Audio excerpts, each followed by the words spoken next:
वालेकुम नाज़रीन, नांदेड़ उर्दू न्यूज़ में आपका इस्तकबाल है। चलिए जानते हैं आज की खबर। गौलीपुरा में बुनियादी सहूलियात ना के बराबर, वहाँ के साकिनान कारपोरेटर से सख्त नाराज़। नांदेड़ शहर के स्टेशन रोड पर वाक़े गौलीपुरा इलाके में बुनियादी सहूलत ना के बराबर है। इस इलाके में ना ही नालियों की तामीर की गई है और ना ही ड्रेनेज लाइन की और ना ही सड़क की। इस इलाके में गंदगी जमा रहती है। इसमें वहाँ के साकिनान की सेहत पर ख़तरा लायक हो रहा है। वहाँ के साकिनान का कहना है कि यहाँ पर भी इंसान रहते हैं, यहाँ पर कोई आकर देखने वाला नहीं है। वहाँ के सैयद वसीम ने कहा कि मैं समाजवादी पार्टी से खड़े रहा हूँ, इस इलाके के बुनियादी मसाइल ख़त्म करने की कोशिश करूँगा।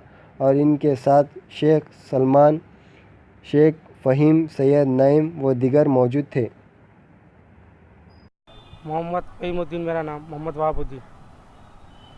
सर क्या क्या परेशानी है यहाँ पर? यहाँ के नगर सेवक कोई आते नहीं जाते नहीं, और यहाँ पर कैसा है इंसान रहते, यहाँ कोई जानवर नहीं रहते। यहाँ खाली वोट आते, वोट मांगने को आते और बाकी में कोई काम नहीं करते। एक बोर मार के गए, आज तक पता ही नहीं कोई इसका। और ये काम का कौन करेगा? यहाँ पर आने वाले भी इंतखाबात में हो रहा है, उसके लिए आ रहे हैं वोट मांगने के लिए कुछ लोग। एरिया का नाम? मेरा नाम शेर खान है और एक कौड़ी बेगम एरिया है, गौलीपुरा स्टेशन रोड। सर यहाँ क्या क्या परेशानी है? यहाँ पर देखो, यहाँ पर हमारे घरों में परसों पानी आया था तो पूरे घरों में पानी खेल रहा था और हमारे बाल बच्चे सब परेशान थे। और हमारे पास एक भी नाली है ना कुछ है, यहाँ पूरी गंदगी है। कोई देखने वाला नहीं, कोई लीडर आने वाला नहीं है, यहाँ आके कोई देखा नहीं आज तक है।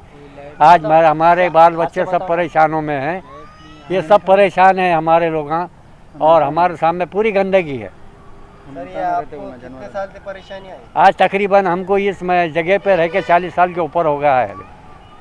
आज तक हमारे यहाँ तक कोई पूछने वाला नहीं आया, और टेम आया, वक्त आ गया तो हमारे को पूछने को आते ना कि जाते।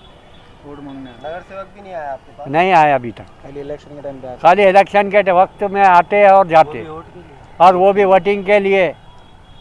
बाकी सर आपका जो आपके हक में जो वोट है तो आप किसे देना चाहेंगे? वसीम को देंगे, हमारे एरिया का बच्चा है वसीम, उसको देंगे। भाई ये वार्ड में क्या क्या परेशानी है? ये वार्ड में ना नाली है, ना ड्रेनेज लाइन है, ना रोड है। यहाँ पे इंसान रहते, कोई जानवर नहीं, कोई नगर सेवक आके देखता नहीं। यहाँ पर 5 साल में एक बार आते हैं, पब्लिक को 1000 रुपये दे के वोट खरीद कर चले जाते हैं, और बाद में बुलाने पर क्या कहते हैं, हमने 1000 रुपये दे के वोट खरीदा है, फुकड़ में नहीं जीत के लाया आपने। इसलिए हमारे जो एरिया है, हमारे प्रभाग क्रमांक 17 की जो जनता है, वहाँ की जनता ने मुझे उम्मीदवारी फॉर्म भरने का मौका दिया और लड़ने का मौका दिया कि आने के बाद कुछ अच्छा कर सकूं। तो सर आप कौन सी पार्टी से लड़ना चाहते हैं? समाजवादी पार्टी से लड़ना चाहते हैं? हाँ। और सर अगर समाजवादी में आपको अगर टिकट नहीं मिला तो? अगर से समाजवादी पार्टी से अगर से मुझे टिकट नहीं मिला तो मैं अपक्ष से लड़ूंगा, और आने के बाद फिर भी जो काम करना था वो काम करके बताऊंगा। अच्छा सर, आप अगर जीत के आएंगे तो अपने वार्ड में पहला क्या काम करेंगे? तब मैं पहला काम यहाँ पे घरकुल योजना का करूँगा, और ये रोड जो ड्रेनेज लाइन है, रोड है, वो काम, ये नाली है। यहाँ पे कोई डेवलपमेंट नहीं है आज तक। कोई एक मुरुम की गाड़ी भी ला के नहीं डाला यहाँ पे, पूरा घरों में पानी घुस जाता। इसलिए पहले मैं ये काम करूँ। इसके अलावा और सर आपकी क्या कर सकते हैं आप? यहाँ पे लाइट का खंबा नहीं है, कोई लाइट का ये नहीं है। यहाँ ड्रेनेज लाइन का कुछ कोई फैसिलिटी नहीं है, गवर्नमेंट फैसिलिटी कोई नहीं है यहाँ पे।